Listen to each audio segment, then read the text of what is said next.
बेटियां जिन्हें हम जिंदगी की हर खुशी देना चाहते हैं, मगर अपने हिसाब से, अपने टाइम फ्रेम के हिसाब से, जिन्हें हम आसमां दिखाते हैं मगर उतना ही जितना हमारी नजर के सामने हो, जिन्हें हम पूरी आजादी देते हैं मगर इसकी बाउंड्रीज हैं ये भी बताते हैं, जिन्हें हम कहते हैं कि जा बेटा जी ले अपनी जिंदगी, पर साथ ही कहते हैं उसकी सहेली को देखकर कि अच्छे घर की लड़कियां ये नहीं करती। लगाकर के सारी ही पाबंदियां उड़ने को कहते हो उनसे यहाँ, विरासत में जिनको मिली बेड़ियां उनको कहते हो तुम सब यहाँ बेटियां।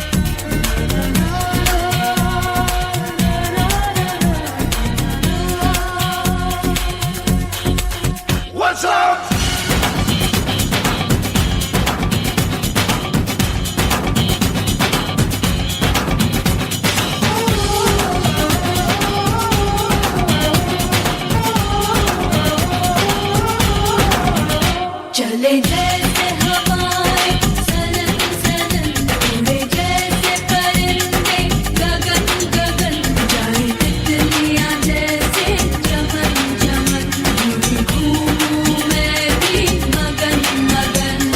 हे हे हे हे हे हे वो, हे हे वो।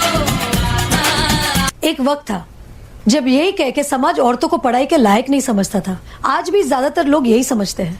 और बाय द वे, आप किस बराबरी की बात कर रहे हैं सर? आपको क्या लगता है कि कुछ औरतों ने लिख पढ़ क्या लिया, उनकी और मर्दों की जिंदगी एक बराबर है? क्या जानते क्या है आप एक औरत होने के बारे में? हर कदम पे ऐसे सवाल पड़ते हैं जो एक आदमी कभी सोच भी नहीं सकता। पल्लू ज्यादा नीचे तो नहीं आ गया? लोग कैरेक्टर पे सवाल करेंगे। ज्यादा हंस तो नहीं रही? लोग गलत मतलब निकालेंगे। ऑफिस में काम कम तो नहीं कर रही? लोग औरतों की बस की बात नहीं है ये कह के प्रमोशन रुकवा देंगे। काम से घर जाके सबके लिए खाना बनाना पड़ेगा, क्योंकि भले घर में काम दोनों करें, खाना तो सिर्फ औरत ही बनाएगी।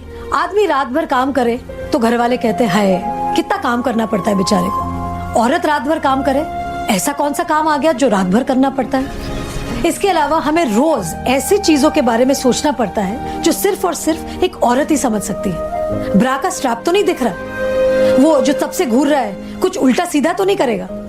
सर, भीड़ में कोई भी मर्द हमें जब चाहे जहां चाहे छू सकता है, क्योंकि जब औरत पब्लिक प्लेस में होती है तो वो पब्लिक प्रॉपर्टी बन जाती है। बसेस में औरतों की सीट्स रिजर्व्ड है, इससे मर्दों को तकलीफ है। कहते हैं बराबरी भी चाहिए और रिजर्वेशन भी। अरे जब हर महीने आपके बदन से पानी की तरह खून बहेगा, सर फटेगा और पैर फूल जाएंगे ना, तब हम औरत मर्द की बराबरी की बात करेंगे। इसलिए कृपा करके औरतों को क्या करना चाहिए और क्या नहीं, इस पे अपनी एनर्जी बर्बाद न करके औरतें क्या चाहती है उन्हें वो करने का मौका तो मिलता रहे, इसके बारे में हमें सोचना चाहिए। बराबरी तो बहुत दूर की बात है सर, फिलहाल हिस्सेदारी मिल जाए ना वो ही बहुत है।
बचाओ बेटी पढ़ाओ का नारा देने की नौबत एक सोसाइटी में क्यों आई है, ये सवाल अपने आप से नहीं पूछेंगे आप?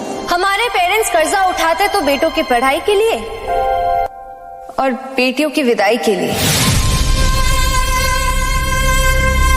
हमारी सोसाइटी में आज्ञाकारी सबसे बड़ा टाइटल है जो एक औरत को मिलता है, बहू हो या बेटी, क्योंकि उसे सिर्फ और सिर्फ एक आदमी का कहना मानना होता है। एक लड़की अपनी जिंदगी में क्या करना चाहती है, कैसे जीना चाहती है, उसके लिए उसे किसी आदमी की परमिशन लेने की जरूरत नहीं होनी चाहिए। उस दिन जेंडर इक्वालिटी होगी। मेरी पहचान मैं हूँ।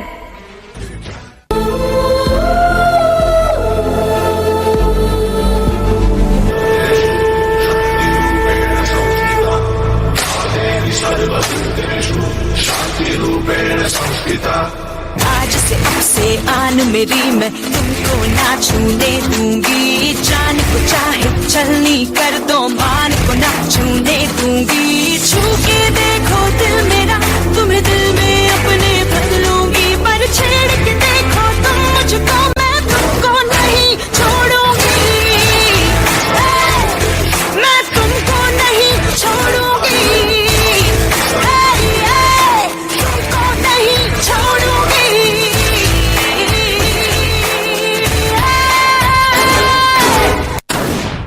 कहते हैं जब भी शहीदों का जिक्र होगा उसमें नाम भारत के वीरों का होगा। कर रही हूँ अपने आप को उस दिन के लिए तैयार जिस दिन इन वीरों में मेरा भी नाम होगा।